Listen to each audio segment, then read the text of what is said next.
Today in this lecture we study about the next types of horizontal wind. In horizontal wind there are three types. First one is the surface wind, it is also known as the horizontal circulation.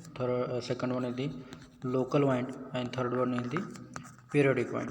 So in previous lecture we study about the what is meant by surface wind, or also known as the horizontal circulation. In this lecture we study about the second types of horizontal wind, and these types is the local wind. So what is meant by local wind? Local wind, that means the wind is generated due to the local geographic condition or local condition, and it affects on the local area or small area. It is known as the local wind. Local wind means the wind is generated due to the local condition or local geographical situation, and it affects on or having negative effect on the local area. It is known as the local wind. And this local wind, it is again divided into four types. First one is the land and sea bridge. Second one is the mountains and valley bridge. Third one, foehn and chinooks, and last one is the tornado. So out of that four, first one we study about the land and sea bridge. Land and sea bridge, it is याला मराठीत काय म्हटलं जातं, खारे वारे आणि मतलई वारे. तर आपण लोकल वारे याच्यामध्ये चार प्रकार आहेत. त्याच्यामध्ये पहिला लँड अँड सीरीज म्हणजे सी म्हणजे खारे आणि मतलई वारे, दुसरा आहे माउंटन्स आणि व्हॅली ब्रिज, तिसरा आहे फोएन आणि चिनूक, आणि चौथा आहे टोर्नॅडो. तर आपण हे पाहणार आहोत या local वाइंडमध्ये.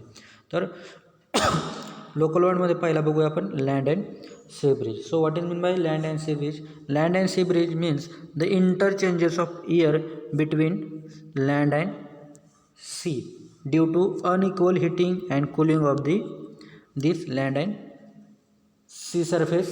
It is known as the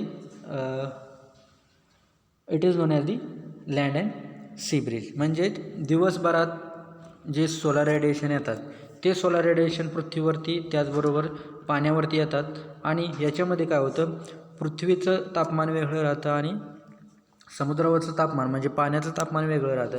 आणि ह्या वेगवेगळ्या तापमानामुळं काय होतं की जो दाब आहे त्याला हवेचा दाब म्हणतो, म्हणजेच काय तर आपलं प्रेशर. तर या प्रेशर काय होतं, डिस्ट्रीब्युशन म्हणजेच प्रेशर वेगवेगळं होतं. म्हणजे पृथ्वीवरती वेगळं, समुद्रावरती म्हणजे पाण्यावरती वेगळं, आणि त्याच्यामुळं काय होतं, हाय प्रेशर एरियापासून लो प्रेशर एरियाकडे वारं वाहतं. मग ते समुद्राकडून लँड सरफेसकडे असेल किंवा लँड सरफेसकडून समुद्राकडे असेल. तर याला काय म्हटलं जातं, land and sea breeze. That means an interchanges of air between sea and land. Interchanges of air between sea and land due to the unequal heating and cooling of water and land bodies. It is known as the land and sea bridge. And this land and sea bridge occurs due to the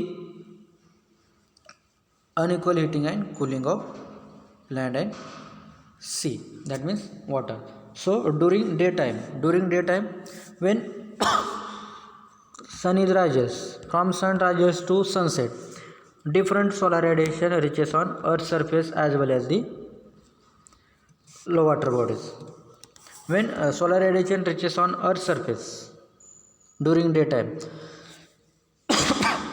and solar radiation reaches on water surface during daytime, this soil surface having temperature increases rapidly. That means the soil surface is heated more rapidly than the water bodies, because the specific heat of soil is 0.2 calorie per gram, or the specific heat of water is 1 calorie per gram. म्हणजेच या ठिकाणी जे solar radiation येतात, आता for example 1 gram soil घेतली आणि 1 gram water घेतलं, तर 1 ग्रॅम सॉईल तापण्यासाठी साधारणतः 0.2 कॅलरी एनर्जी लागते 1 gram soil तापण्यासाठी.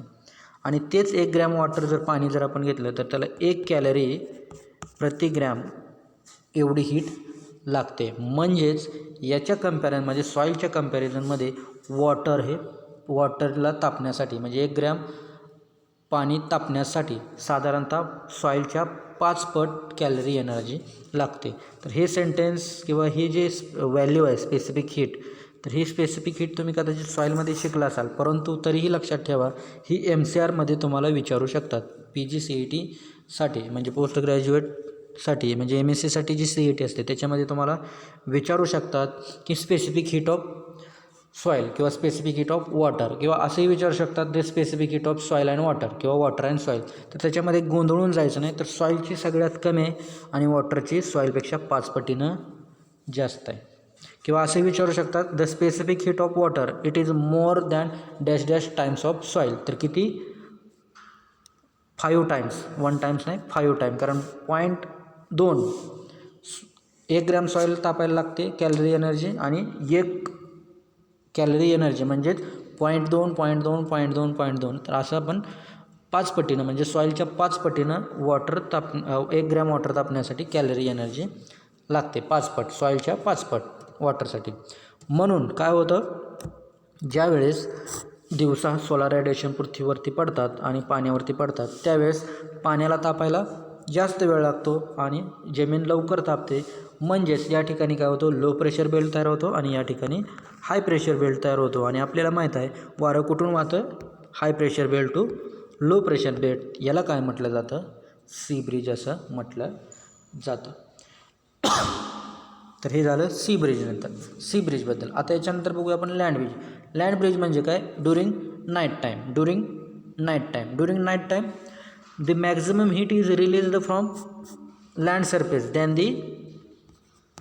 the water bodies. So high pressure belt is created on land surface and low pressure belt is created on water bodies, that means sea surface, and the air move from land to sea surface, it is known as the land bridge. म्हणजेच काय झालं, दिवसा समुद्राकडून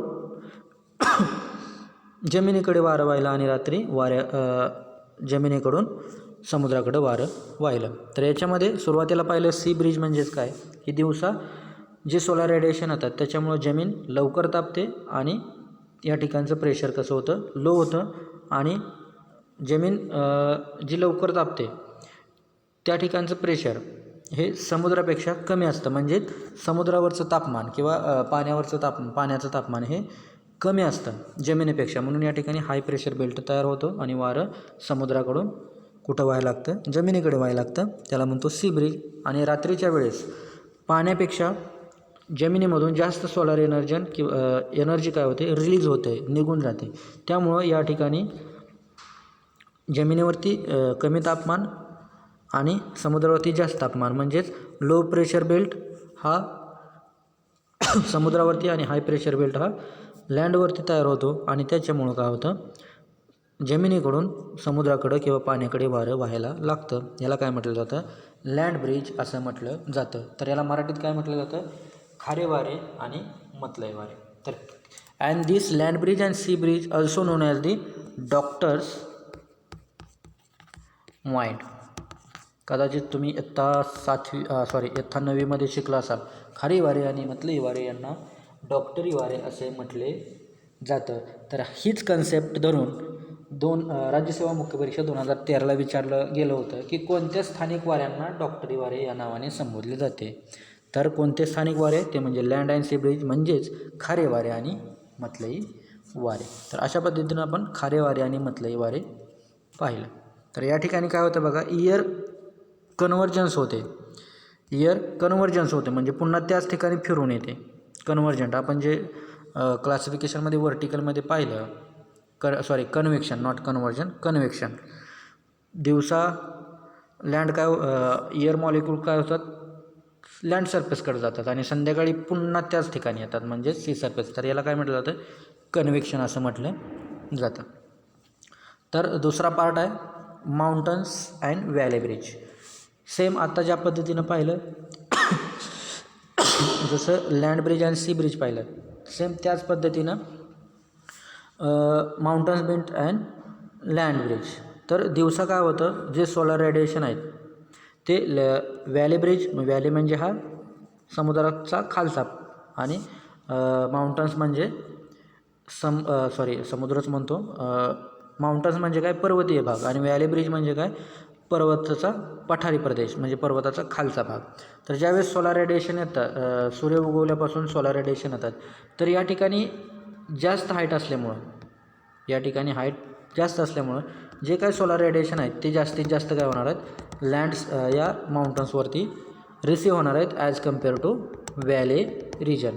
म्हणजे पठारी रिजनच्या दृष्टिकोनातून पर्वतीय रिजनवरती, पर्वतीय रांगावरती जास्त सोलार रेडिएशन रिसीव्ह होतात. म्हणजेच ज्या ठिकाणी सोलार रेडिएशन जास्त रिसीव्ह होणार त्या ठिकाणी टेम्परेचर कसं असतं, जास्त असतं, आणि कमी ज्या ठिकाणी सोलार रेडिएशन रिसीव्ह झाले त्या ठिकाणी टेम्परेचर कसं असतं, कमी असतं. म्हणजे ज्या ठिकाणी टेम्परेचर जास्त त्या ठिकाणी प्रेशर कसं, लो. ज्या ठिकाणी टेम्परेचर कमी त्या ठिकाणी प्रेशर जास्त. म्हणजेच वारं कुठून कुठं वाहणार, तर high pressure area to low pressure area. म्हणजेच या ठिकाणी काय, valley breeze, valley to mountains. काय म्हटलं, व्हॅली टू माउंटन्स, म्हणजेच याला काय म्हटलं जातं, व्हॅली ब्रिज असं म्हटलं जातं. हे कधी आढळतं, डे टाईमला आढळतं. आणि या व्हॅली ब्रिजला दुसरं नाव आहे ॲनेबॅटिक वाइंड. ॲनेबॅटिक वाइंड म्हणजेच काय, व्हॅली ब्रिज. व्हॅली ब्रिजला काय होतं की सोलार रेडिएशन, दिवसा सोलार रेडिएशन माउंटन्स रिजनला जास्त रिसीव्ह होतात as compare to valley region. म्हणून व्हॅली रिजनला हाय प्रेशर बेल्ट तयार होतो आणि माउंटन्सला लो प्रेशर बेल्ट तयार होतो, आणि वारं कुठून वाहतं, high pressure to low pressure वाहतं. तर याला काय म्हटलं जातं, व्हॅली ब्रिज म्हटलं जातं.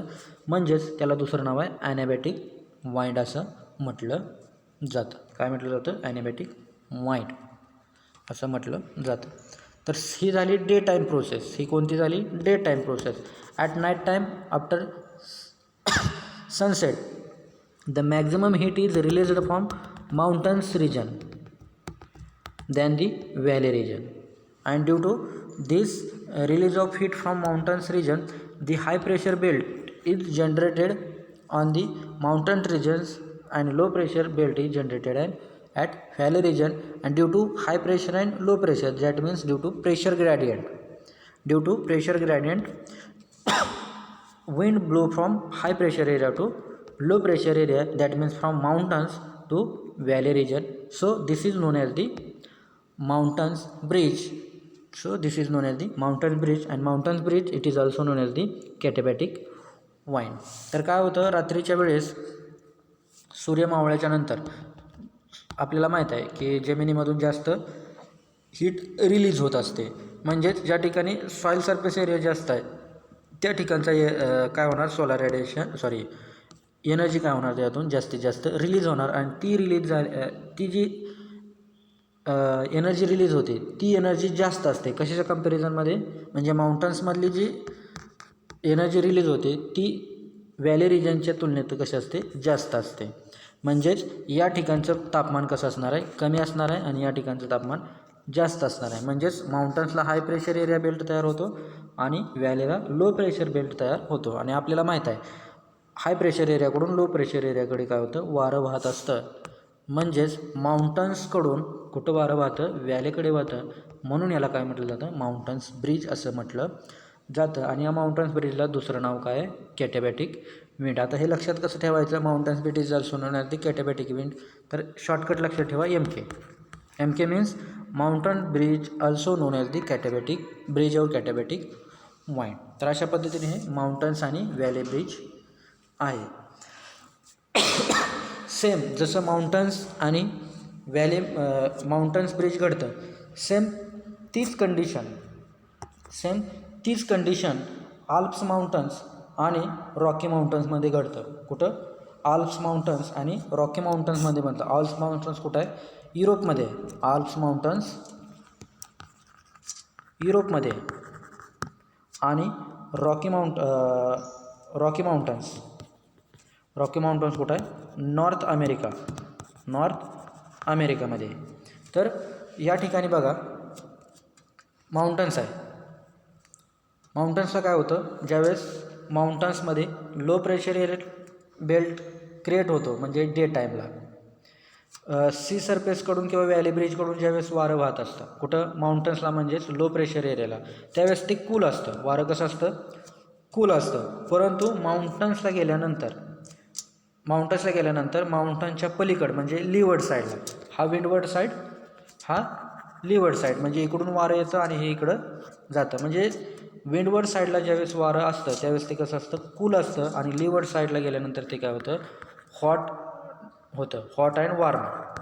म्हणजे त्याला काय म्हटलं जाईल, या ठिकाणचं वारं असतं ते अतिशुष्क म्हणजे कोल्ड असतं, मॉइश्चर असतं, आणि हॉट अँड वार्म म्हणजे काय, उष्ण वारे म्हटलं जाईल. या ठिकाणी काय उष्ण वारे असतं. म्हणजेच ज्यावेळेस रॉकी माउंटन्समध्ये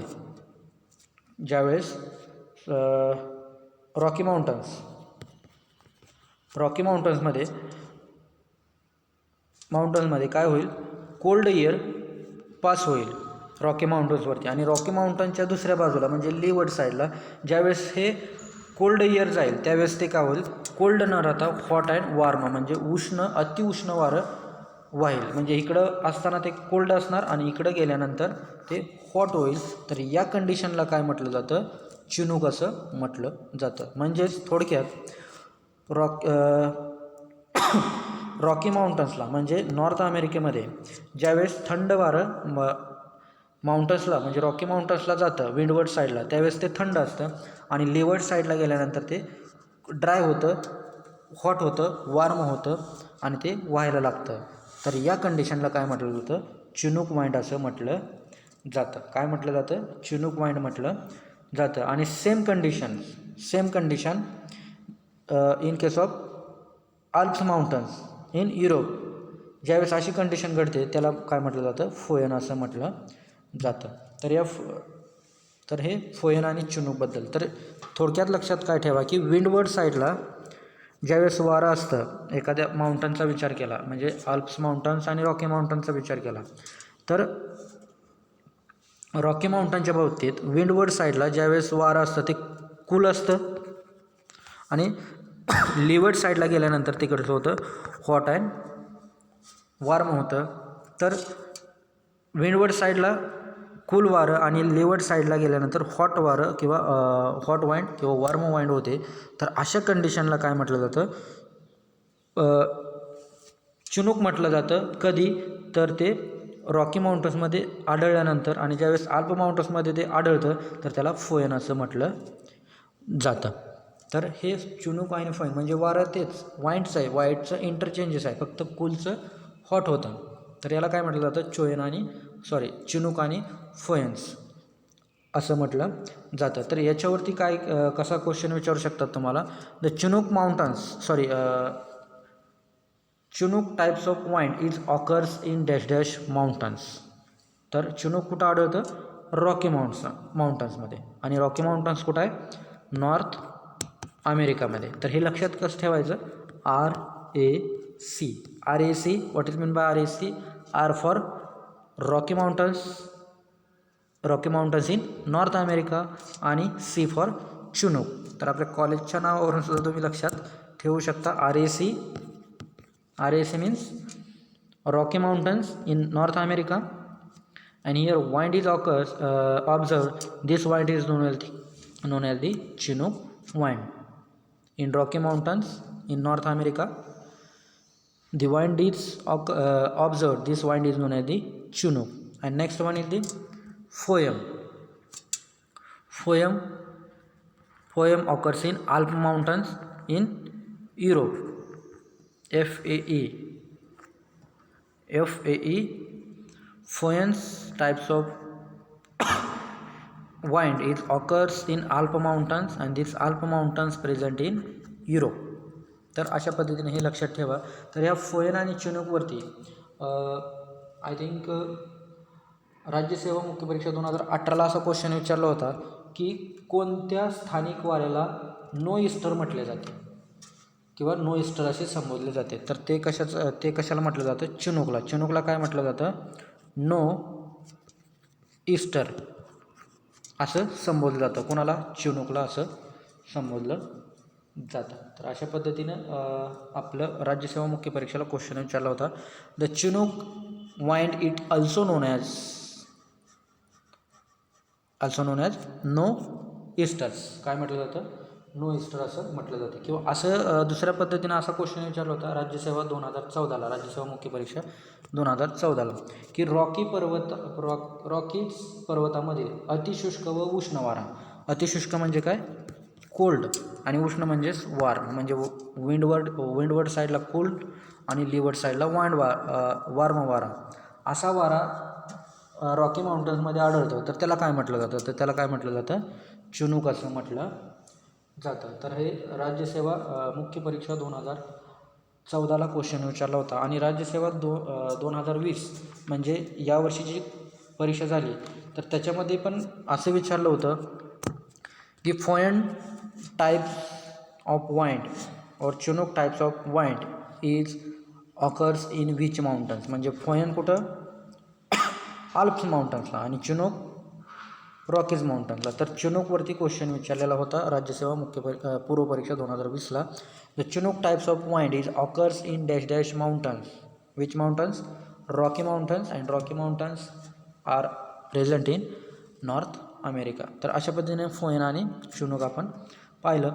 याच्यानंतर आहे चौथा पार्ट म्हणजे टोर्नॅडो. याच्यानंतर काय? चौथा पार्ट म्हणजे tornado the smallest most violent and destructive types of wind, and the winds having funnel shape. It is a funnel in shape. हे नरसाळ्यासारखं दिसतं. It is funnel in shape, and the velocity of this wind is 500 miles per hour. म्हणजे एका तासाला किती? 500 मैल जातं. and the diameter of this funnel, the funnel diameter is 10 meter. It is known as the tornado. And this tornado, it reaches to land at the places where it is complete destructive of instructed of and whatever they are. म्हणजेच टोर्नॅडो म्हणजे काय? की हा एक वाराच आहे, परंतु असा वारा की त्याचा आकार कसा आहे? Funnel shape. त्याचा आकार कसा आहे? फनेल शेप आहे, आणि त्याचा फनेलचा डायमीटर हा 10 मीटर आहे.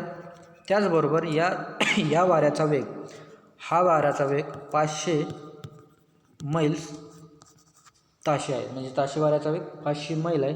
अशा वाऱ्याला काय म्हटलं जातं? टोर्नॅडो असं म्हटलं जातं. आणि हे काय? ज्या ठिकाणी हे वारं टोर्नॅडो पोचेल, हे वारं ज्या ठिकाणी पोचेल त्या ठिकाणचं हे नुकसान करतं. म्हणजे हा जवळपास सायक्लॉनचाच एक टाईप आहे किंवा वाइंडचाच टाईप आहे, पण त्याला टोर्नॅडो म्हटलं जातं. टोर्नॅडो का म्हटलं जातं? तर त्याचा आकार फनेल शेपला आहे. म्हणजे ज्यावेळेस ॲटमॉस्फिअरमध्ये क्युमुलोनिंबस टाईपचे क्लाउड्स तयार होतात. क्युमुलोनिंबस व्हर्टिकली क्लाउड्स आहेत. टाईप्स ऑफ किंवा क्लाउड्स या टॉपिकमध्ये आपण बघू.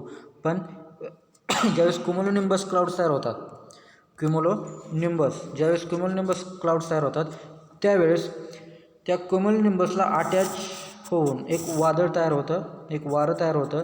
ते क्युमुलोनिंबसला पण अटॅच असतं आणि खाली अर्थ सरफेसला पण अटॅच असतं. परंतु ते कसं असतं? फनेल शेप असतं. याचा डायमीटर 10 मीटर असतो, आणि त्याचा वाऱ्याचा वेग 500 माइल्स पर आवर्स, म्हणजे ताशी वाऱ्याचा वेग 500 मैल असतो. म्हणून त्याला काय म्हटलं जातं? टोर्नॅडो असं म्हटलं जातं. शक्यतो हे टोर्नॅडो सी सरफेसवरती जास्त प्रमाणात काय होतात? तयार होतात, आणि ते अर्थ सरफेसवरती येतात. म्हणजे मोस्टली ते कुठं तयार होतात? सी सरफेसवरती तयार होतात. तर अशा पद्धतीने हे आपण लोकल टाईप्स ऑफ विंड पाहिलं. याच्यानंतर नेक्स्ट लेक्चरमध्ये आपण पाहणार आहे पिरियॉडिक विंड. ते डिटेलमध्ये पाहणार आहात, कारण ते आपल्याला 3rd सेमेस्टरला ॲग्रो 235मध्ये सुद्धा उपयोगी आहेत, आणि ते तुम्हाला MCRसाठी म्हणा किंवा MPSC UPSCसाठी सुद्धा महत्त्वाचे आहेत. तर अशा पद्धतीनं आपण काय पाहिलं की local wind, second type of horizontal wind is local wind. धन्यवाद.